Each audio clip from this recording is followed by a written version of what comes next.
Halo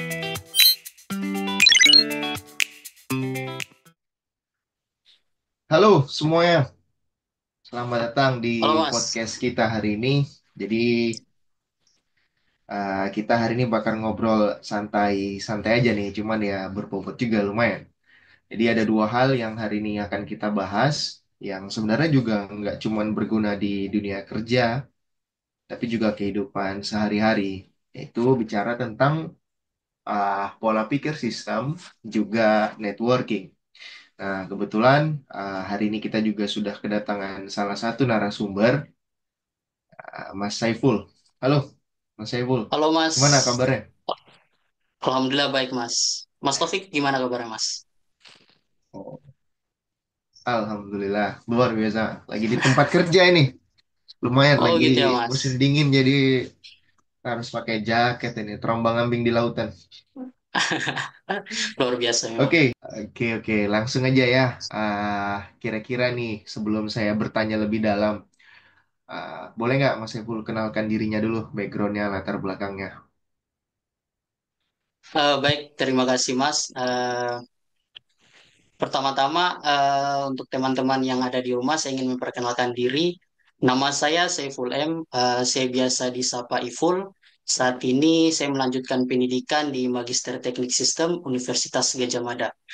Sebelumnya Eh, saya menempuh pendidikan di Universitas Halu Oleo jurusan Teknik Mesin bidang ilmu konversi energi. Gitu, Mas. Lumayan ini, lumayan.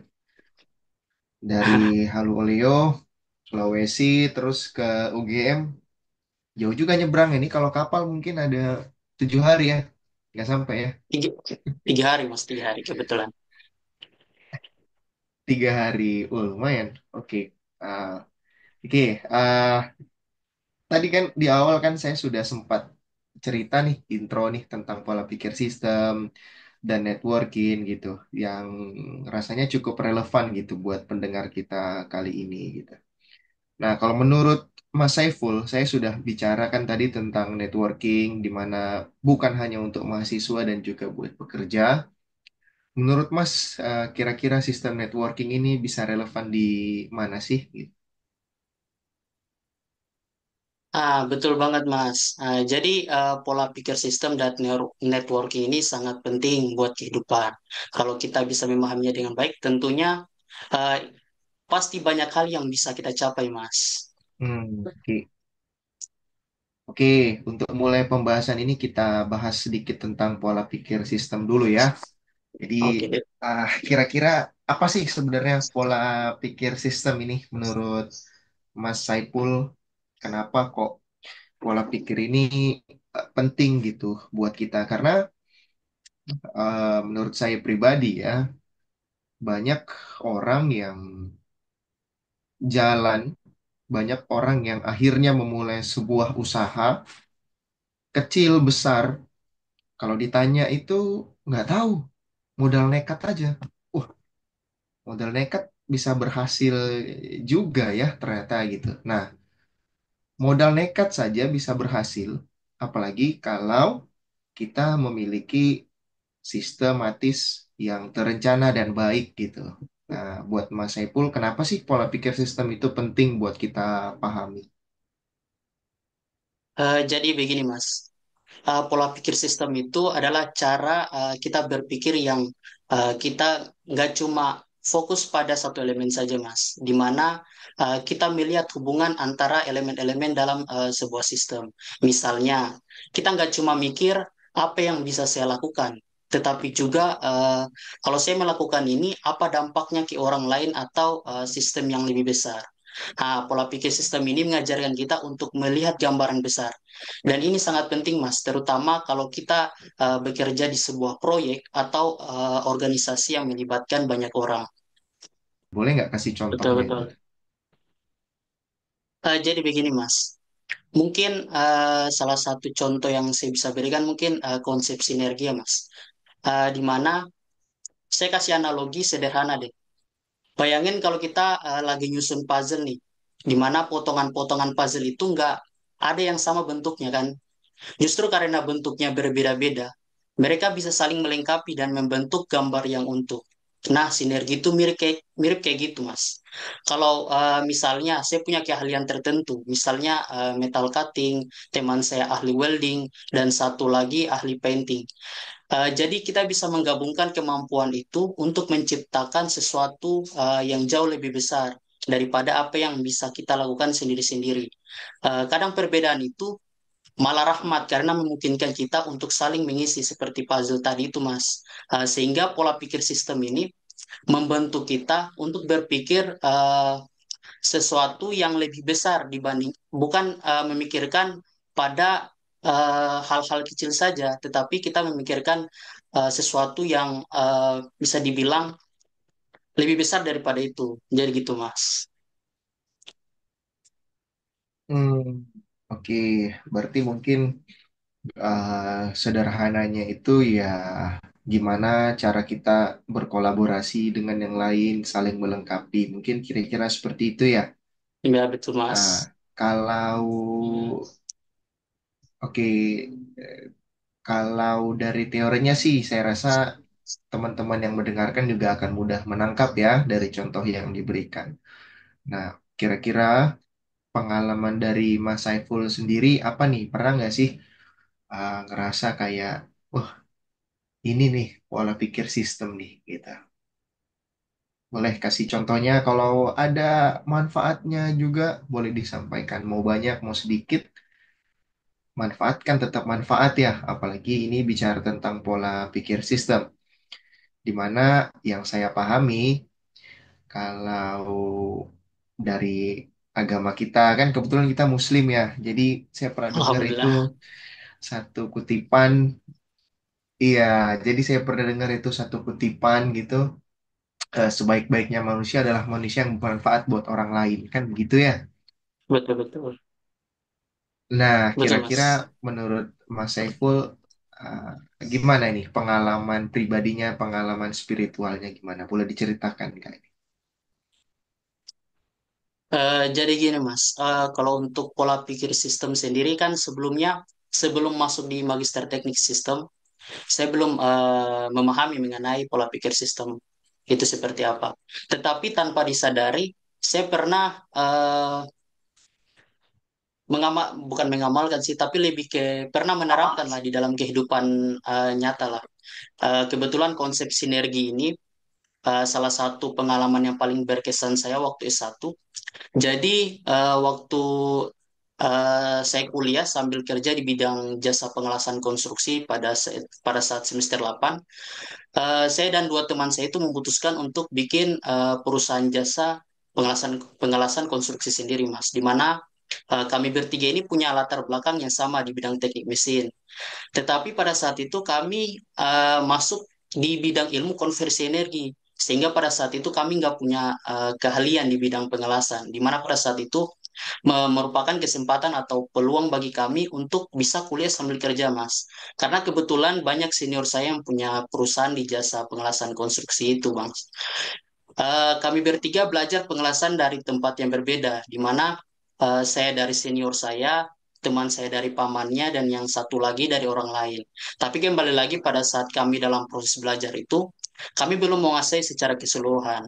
Dan pada saat semester 8, itu kami memutuskan untuk membuat perusahaan jasa pengelasan konstruksi sendiri, Mas. Di mana saya fokus di metal cutting, teman saya di welding, dan satu lagi di paintingnya, Mas. Sehingga kami bisa menciptakan sesuatu yang baru.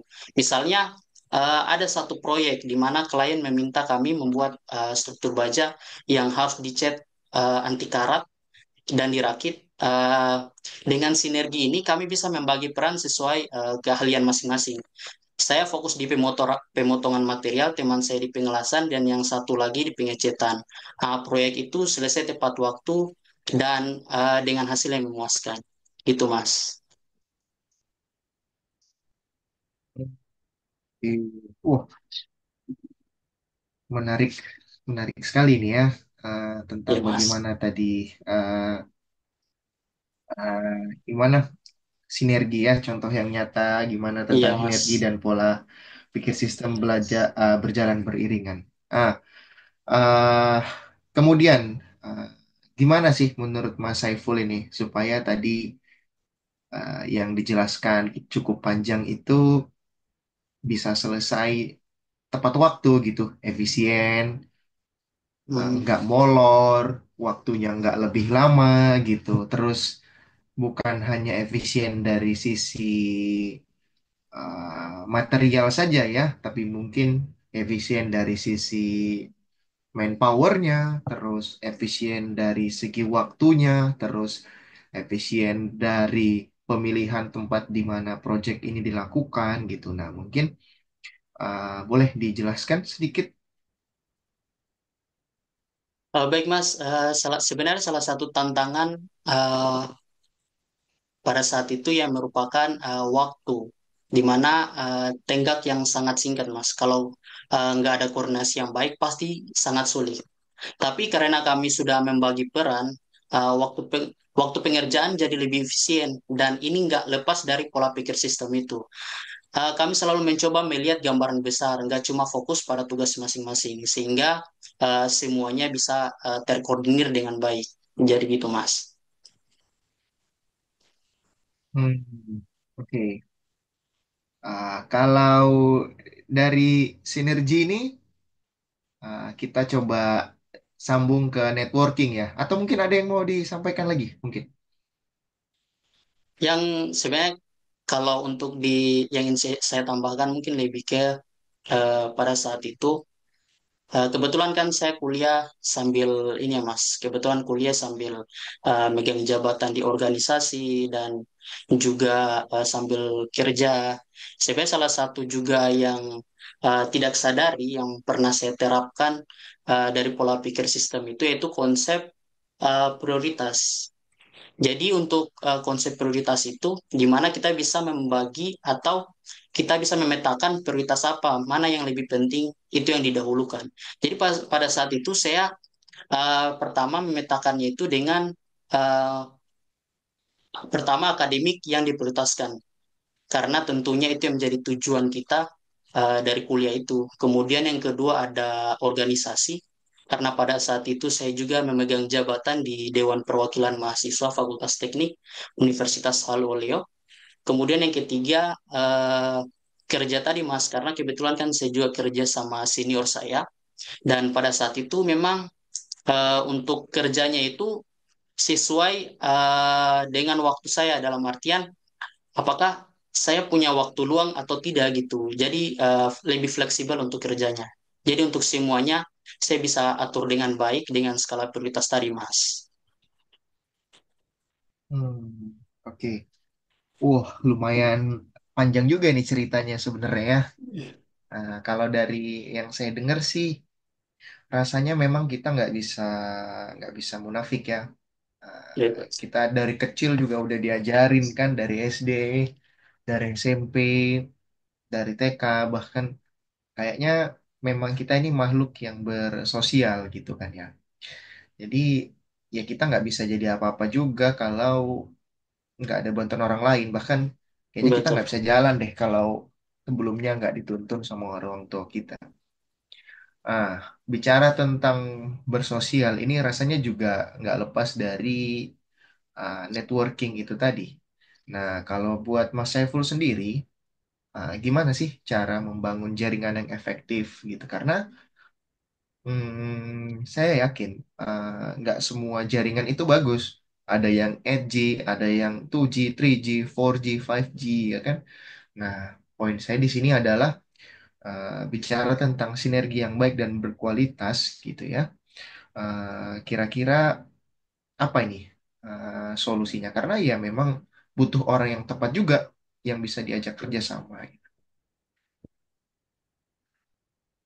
Baik Mas, kalau saya sebenarnya sih tidak membatasi diri saya untuk dapat terhubung dengan orang lain nih Mas, karena pada awal-awal itu tentunya kan kita nggak bisa tahu, kita nggak tahu nih jaringan ini bagus atau enggak. Tetapi dari lama-kelamaan kita berhubungan dengan mereka kan tentunya di situ kita bisa lihat apakah jaringan ini bagus dengan tidak. Kalau untuk saya sendiri sebenarnya networking itu kuncinya adalah keberanian untuk memulai dan memanfaatkan setiap kesempatan. Di mana waktu S1 saya selalu mencoba membangun hubungan baik dengan senior-senior saya baik yang aktif di akademik, dengan saya dekat dengan mereka, saya bisa berkesempatan untuk dapat ikut lomba regional maupun nasional, dibimbing oleh mereka. Dan kemudian juga saya bisa tahu di mana tempat magang yang bagus nih, karena mereka kan sebelumnya kan sudah pernah magang di situ mungkin kan. Kemudian yang kedua, saya juga dekat dengan senior saya aktif di organisasi, di mana pada saat itu saya juga berkesempatan untuk bisa mewakili jurusan saya teknik mesin di Dewan Perwakilan Mahasiswa sebagai ketua komisi anggaran atau dari fraksi teknik mesin gitu Mas. Kemudian senior saya juga yang aktif di senior saya yang kerja juga Mas. Jadi saya berkesempatan untuk kuliah sambil kerja itu Mas. Dari mereka ini saya dapat banyak pembelajaran. Jadi gitu Mas. Hmm, oke, ya gimana ya? Sederhananya mungkin networking itu bukan cuman masalah kita kenal dengan orang, tapi juga hubungan yang saling menguntungkan ya. Sebenarnya kan yang nggak kalah penting juga setelah kita punya network itu, kita juga harus bisa menjaganya nih. Salah satu cara yang saya lakukan adalah mungkin dimulai dengan hal-hal kecil, misalnya saya suka balas story teman-teman saya uh, atau sekedar mungkin mengucapkan selamat ulang tahun apabila mereka ulang tahun. Jadi saya sempatkan untuk ucapin selamat, hal sederhana kayak gini ternyata punya dampak besar, hubungannya tetap terjaga meskipun kita jarang ketemu. Hmm, oke, tips yang praktis juga nih, tapi sering kita lupa. Oke. Ah, kira-kira nih, setelah tadi network itu terbangun, terjaga gitu ya, ah, ternyata kita harus ekspansi nih, kita harus besarkan sistem ini gitu. Nah, kalau dari pengalaman Mas Saiful sendiri, ada nggak cara-caranya untuk memperluas network ini? Untuk cara memperluas networking sendiri, sebenarnya sebenarnya kan salah satu caranya adalah dengan aktif di komunitas atau organisasi. Misalnya sekarang ini kan saya tergabung di himpunan mahasiswa pasca sarjana di UGM. Dari situ saya bisa kenal nih dengan banyak orang dari latar belakang yang berbeda. Selain itu kan kita juga bisa mengikuti seminar atau workshop. Juga sangat bagus kalau untuk networking. Kadang kita nggak tahu siapa yang akan kita temui di acara-acara seperti itu. Bisa jadi kan mereka adalah partner atau mentor kita di masa depan. Itu Mas. Oh, oke, oke. Mantep ini. Ini bisa jadi insight yang luar biasa nih ya buat pendengar kita semua nih. Oke, nggak terasa nih. Udah mau buka puasa aja nih. Oh, belum bulan puasa ya. Masih Ah, jauh. Oke, oke. Udah kayak kultum aja nih. Oke, terakhir nih, Mas Saiful, ada pesan nggak buat pendengar kita nih tentang pola pikir sistem dan networking gitu? Apa tuh kira-kira? Kalau untuk soal pola pikir sistem, saya mungkin bisa menyarankan untuk selalu mencoba melihat gambaran besar. Jangan cuma fokus pada tugas kita sendiri, tapi pikirkan juga bagaimana itu berdampak pada orang lain atau sistem yang lebih besar. Kemudian untuk networking sendiri, jangan takut untuk memulai. Semua orang itu punya potensi untuk jadi bagian penting dari diri kita. Yang penting jaga hubungan dengan baik atau selalu tunjukkan rasa hormat. Saya juga kan sebenarnya dengan masuk di Magister Teknik Sistem ini sangat sangat senang atau bisa dibilang beruntung juga lah bisa kenal dengan orang-orang yang berasal dari berbagai latar belakang. Contohnya mungkin Mas Taufik yang bisa dibilang saat ini luar biasa lah bisa kerja di Qatar. Itu menjadi salah satu keuntungan saya juga atau alhamdulillah bisa berkenalan dengan Mas Taufik. Kan kita tidak tahu ke depannya mungkin bisa kerja sama atau kolaborasi. Jadi gitu Mas. Ya. Oke, mantep nih Mas Saiful. Terima kasih banyak buat waktu dan ilmunya ya, terutama ya yang sudah dibagikan yang mudah-mudahan pasti sangat bermanfaat untuk uh, Amin. teman-teman kita yang mendengarkan, apalagi yang membutuhkan.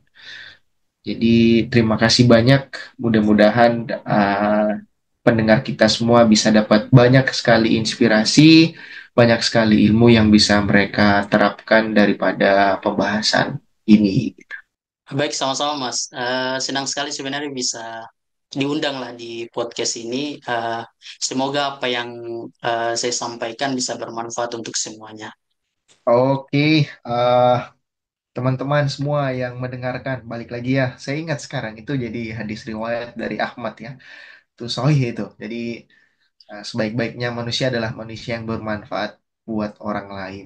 Nah, Betul, jadi betul. teman-teman sampai di sini dulu. Sampai di sini dulu podcast kita hari ini. Jangan lupa terus belajar, berkolaborasi, dan membangun hubungan baik dengan orang-orang di sekitar kita. Sampai jumpa di episode berikutnya. Bye-bye.